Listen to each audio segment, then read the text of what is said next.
কেমন চিরস্থায়ী যার কিনা কোনো সীমা পরিসীমা নেই। রাসূল আরবি সাল্লাল্লাহু আলাইহি ওয়াসাল্লাম যখন আখিরাত সম্পর্কে আলোচনা করতেন, সাহাবা আজমাইন রাসূল আরবি সাল্লাল্লাহু আলাইহি ওয়াসাল্লামকে বলেন, ইয়া রাসূলুল্লাহ, ইয়া হাবিবাল্লাহ, আখিরাতের পরিসীমা নেই এটা বুঝতাম, কিন্তু এর ব্যাপারে একটু আমাদেরকে উদাহরণ দিয়ে জানিয়ে দিলাম তো একটু ভালো বুঝতে পারতাম। রাসূল আরবি সাল্লাল্লাহু আলাইহি ওয়াসাল্লাম বলেন, ও আমার সাহাবারা, এই পৃথিবীর বুকে 7 সমুদ্র 13 নদী, এর ভিতরে যত রকমের পানি রয়েছে, এই পানি যদি 70,000 বছর পরে একটা পাখি এসে তার ঠোঁট দিয়া 1 ফোঁটা পানি নিয়ে যায়, যত পানি পৃথিবীতে আছে এই পানির থেকে যদি 70,000 বছর পর একটা পাখি এসে 1 ফোঁটা পানি নিয়ে যায়, তাহলে আজ হোক কাল হোক এই পানি কি শেষ হয়ে যাবে? কোনো না কোনো একদিন কি এই পানি শেষ হয়ে যাবে। অর্থাৎ সঞ্চিত জিনিস এখানে যদি বৃদ্ধি না হয়, ওখান থেকে খরচ করলে একদিন না একদিন কি এটা শেষ হয়ে যাবে। ঠিক তদ্রুপ এই পৃথিবীর বুকে যত পরিমাণ পানি রয়েছে, অত পরিমাণ পানির থেকে যদি 70,000 বছর পরে একটি পাখি এসে 1 ফোঁটা পানি নিয়ে যায়, কোনো না কোনো দিন এই পানি শেষ হয়ে যাবে, ফুরিয়ে যাবে। কিন্তু পরকাল এমন একটা জায়গা, এমন একটা কাল, এমন একটা অবস্থার নাম, এমন একটা জায়গার নাম, যার কোনো দিন কোনো সময় এর শেষ হবে না। এটা চিরদিন, চিরকাল, অনন্তকাল। আমার ভাইরা, এর উপরে আলামিনের তাওহীদ সম্পর্কে আল্লাহ পাক রব্বুল আলামিন সংক্ষেপে সূরাতুল ইখলাস নাযিল করেছেন। এখানে আল্লাহ সুবহানাহু ওয়া তাআলা তার তাওহীদ একত্ববাদকে পরিষ্কারভাবে আমাদের সামনে তুলে ধরেছেন। এখান থেকে আল্লাহ কি জাত সম্পর্কে আমরা জানতে পারি।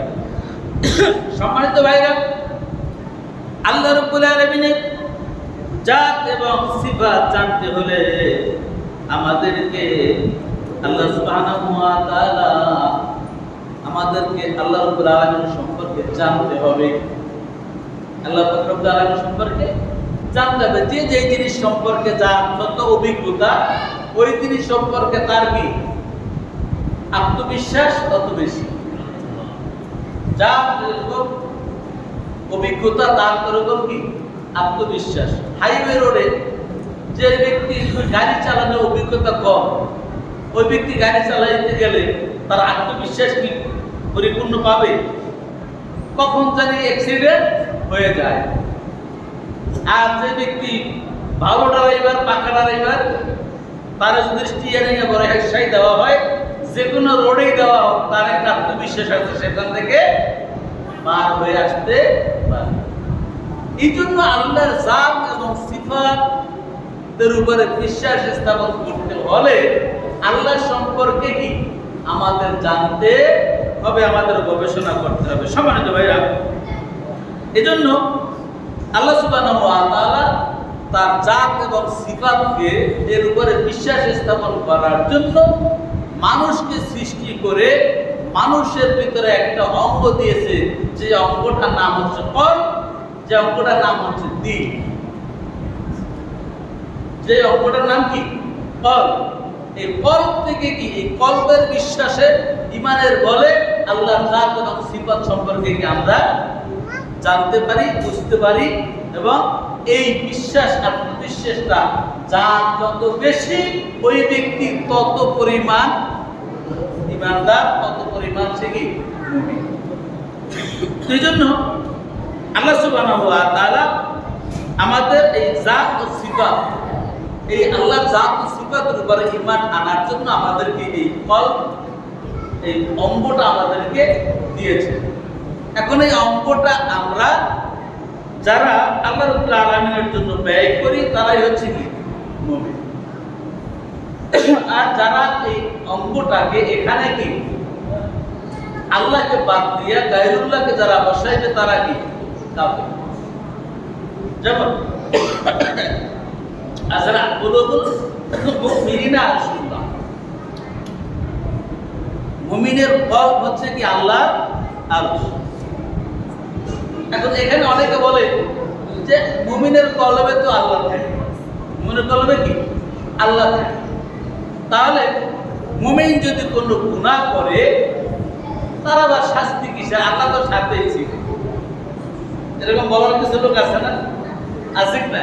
আপনারা না জানলেও আমরা কি জানি, আমাদের কাছে অনেকে বলে। আসলে বিষয়টা হচ্ছে যেই ব্যক্তি আল্লাহর আরশে, ওই ব্যক্তি আল্লাহ রাব্বুল আলামিন থাকে।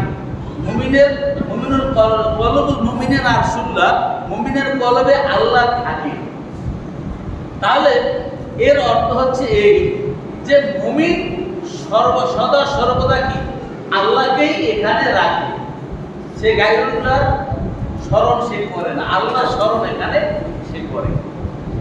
আল্লাহ যেখানে থাকবো এটা শর্ত না, শর্ত হচ্ছে মুমিন তার কলবের ভিতরে সর্বদা আল্লাহকেই রাখবে, আল্লাহর স্মরণে সে এখানে রাখবে। যেমন বলে না অমুক নেতার ডান হাত অমুক, বলে কিনা অমুক নেতার ডান হাত কি অমুক, তাহলে ওই নেতার কি হাত তিনটা? হাত নেতার কি হাত তিনটা?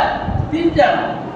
তার মানে এর থেকে বোঝানো হলো যে অমুক নেতা হুকুম উনি যা বলবে সে সেটাই করবে, তার একটা শক্তি বোঝানোর জন্য এটা বলা হয়েছে। তাহলে